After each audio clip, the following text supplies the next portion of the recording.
है मृदुला और आज का हमारा टॉपिक है हैमर मिल। हैमर मिल जो होता है वो आपको बेसिकली यूज़ होता है ग्राइंडिंग के लिए, मतलब पार्टिकल्स को के साइज रिडक्शन के लिए। तो ये हैमर मिल जो है वो आपका एक ग्राइंडिंग मिल है और सबसे पुराना तरीका है जिससे कि साइज का रिडक्शन किया जाता है। ये मेनली आपका इम्पैक्ट प्रिंसिपल पे बेस्ड होता है और इम्पैक्ट ये कहता है कि हम किसी लेस या ज़्यादा स्टेशनरी मटेरियल को किसी मूविंग ऑब्जेक्ट से अगर हिट करते हैं बहुत ही हाई स्पीड्स पे, या फिर कोई भी जो मूविंग स्टेशनरी सरफेस होता है उसके साथ स्ट्राइक करता है, तो जो मटेरियल होता है वो स्मॉल पीसेस पे ब्रेक कर जाता है। यानी कि अगर ये सरफेस है और यहाँ पे कोई मटेरियल बार स्ट्राइक कर रहा है उसकी वजह से वो रिड्यूस होगा, या फिर कोई मूविंग ऑब्जेक्ट होगी जो कि बार बार उन पार्टिकल्स को हिट करे जिसकी वजह से साइज रिडक्शन हो सकता है। ठीक, जो हैमर मिल है उसको बेसिकली 2 टाइप्स में क्लासिफाई किया गया है। पहला है reversible type of hammer mill और सेकंड है आपका non reversible type of hammer mill. और ये क्लासिफिकेशन है वो बेस्ड है कि हैमर का रोटेशन आपका क्लॉकवाइज होता है या एंटी क्लॉकवाइज। तो reversible type of hammer mill जो होता है उसमें रोटर दोनों डायरेक्शन में मूव कर सकता है, यानी कि क्लॉकवाइज भी और एंटी क्लॉकवाइज भी। जबकि non reversible type of hammer mill में जो आपका रोटर होता है वो किसी एक डायरेक्शन में ही मूव करता है, आइदर वो एंटी क्लॉकवाइज होगा या फिर वो क्लॉकवाइज होगा। अब देखते हैं कि हैमर मिल का कंस्ट्रक्शन क्या होता है। तो हैमर मिल जो होता है वो आपको एक रिजिड मेटल केस का बना होता है जिसके अंदर आपके सीरीज ऑफ हैमर प्रेजेंट होते हैं जो कि यूजुअली 4 या उससे ज़्यादा हो सकते हैं और वो एक सेंट्रल सैफ्ट से अटैच होते हैं। देखिए ये एक मेटल केस है, इसके अंदर ये आपका सेंट्रल सैफ्ट है और ये जो है हैमर्स है। ठीक, एक साइक्लोन प्रेजेंट होता है नीचे के साइड में जो कि मटेरियल्स को कलेक्ट करता है। यहाँ से आपको मटेरियल को फीड किया जाता है जो कि फिर आपके इस सैफ्ट या केस में आता है। लोअर पार्ट में आपको एक परफोरेटेड स्क्रीन होती है जिसके थ्रू मटेरियल्स जो होते हैं वो एस्केप करते हैं। जब यहाँ के परफोरेटेड मटेरियल्स चूँकि आपको वो होते हैं जिसमें पोर्स होते हैं, तो इनके पोर्स से जो मटेरियल्स पास कर जाते हैं वो नीचे के साइड आपके साइक्लोन में कलेक्ट होते हैं और जो इस पोर्स से पास नहीं होते वो वापस यहाँ रोटेट में इम्पैक्ट की वजह से आपको उनका साइज रिडक्शन होते रहता है। अब हम देखते हैं कि वर्किंग क्या होती है हैमर मिल की।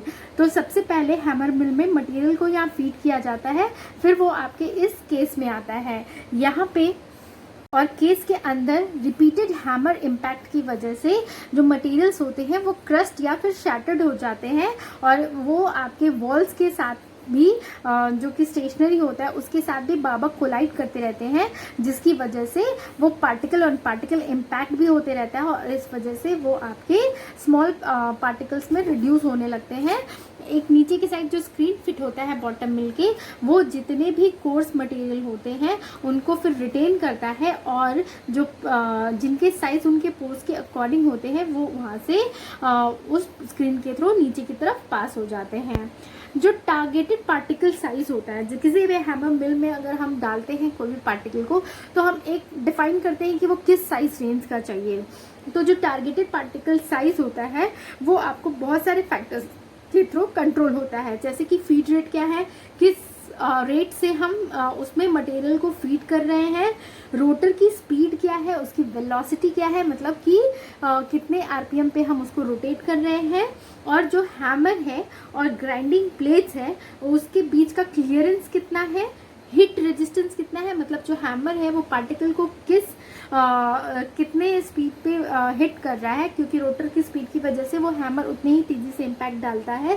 तो साइज की रेजिस्टेंस क्या है, मतलब वो कितना उसको रेसिस्ट कर सकते हैं, और नीचे जो आपकी स्क्रीन लगी होती है उनकी साइज क्या है ओपनिंग से, मतलब पोर किस साइज के हैं। तो ये सारे फैक्टर्स जो है वो आपको जो भी पार्टिकल साइज हमें ऑब्टेन करना होता है उसको अफेक्ट करते हैं। Pharmaceutical uses of hammer mill. तो फार्मास्यूटिकल इंडस्ट्री में ये आपको यूज़ होता है वेट और ड्राई ग्रैन्यूल्स के प्रोसेस के लिए और डिस्पोज पाउडर मिक्सचर्स के लिए। मतलब हैमर मिल के थ्रू हम आपको वेट और ड्राई ग्रैन्यूल्स का साइज रिडक्शन करते हैं और डिस्पोज पाउडर्स का। ये मिलिंग इन फार्मास्यूटिकल्स में रॉ मटेरियल्स, हर्बल मेडिसिन और शुगर में भी यूज़ होता है। और ये हैमर मिल आपको बार्क्स, लीव्स और रूट्स जो होते हैं मेडिसिनल प्लांट्स के, उनको पाउडरिंग करने में भी काफ़ी हेल्पफुल होता है। और ये आपको एक्टिव फार्मास्यूटिकल इंग्रेडिएंट और एक्सिपिएंट्स के मिलिंग में भी अप्लाई किया जाता है। Advantages of hammer mill. तो हैमर मिल जो है आपको एक स्पेसिफाइड टॉप साइज प्रोवाइड करता है, यानी कि इसमें क्लोज क्रशिंग सिस्टम की सर्किट क्रशिंग सिस्टम की हमें ज़रूरत नहीं पड़ती है।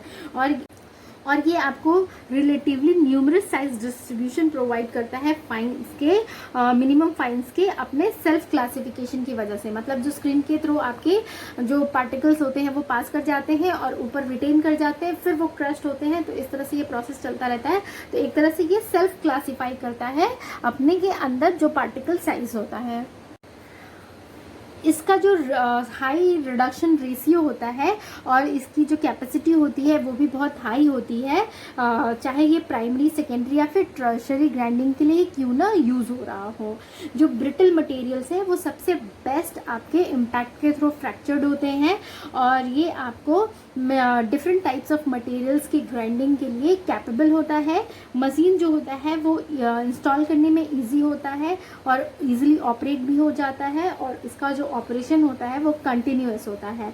ये बहुत ही स्मॉल स्पेस ऑक्यूपाई करता है और इसको मेंटेन और क्लीन करना बहुत इजी होता है। ये आपको इनएक्सपेंसिव होता है। डिसएडवांटेजेस क्या है? तो ये आपको लो मेल्टिंग, स्टिकिंग या प्लास्टिक लाइक मटेरियल्स के लिए बिल्कुल भी सूटेबल नहीं है, क्योंकि वो फिर आपको वॉल से स्टिक हो जाते हैं और हैमर से स्टिक हो जाते हैं। और ये जो मटेरियल्स होते हैं वो आपको इसलिए और सूटेबल नहीं होते हैं क्योंकि मिल के अंदर, चूँकि हैमर बार बार इम्पैक्ट की वजह से हीट जनरेट करता है। मिल जो है कभी कभी क्या होता है, चोक हो जाता है अगर उसका फीड रेट हम कंट्रोल नहीं करते हैं तो। और जो स्क्रीन होता है जिसके थ्रू आपके reduce particle of suitable size pass करते हैं, कभी कभी वहाँ पे क्लॉगिंग हो जाती है जिसकी वजह से हमारा साइज रिडक्शन में प्रॉब्लम होता है। तो ये था अबाउट आपका हैमर मिल के बारे में। अगर आपको मेरा ये वीडियो पसंद आए तो प्लीज़ इसे लाइक और शेयर करें, और अगर आपने मेरे चैनल को सब्सक्राइब नहीं किया है तो प्लीज़ इसे सब्सक्राइब कर लें। Thank you for watching.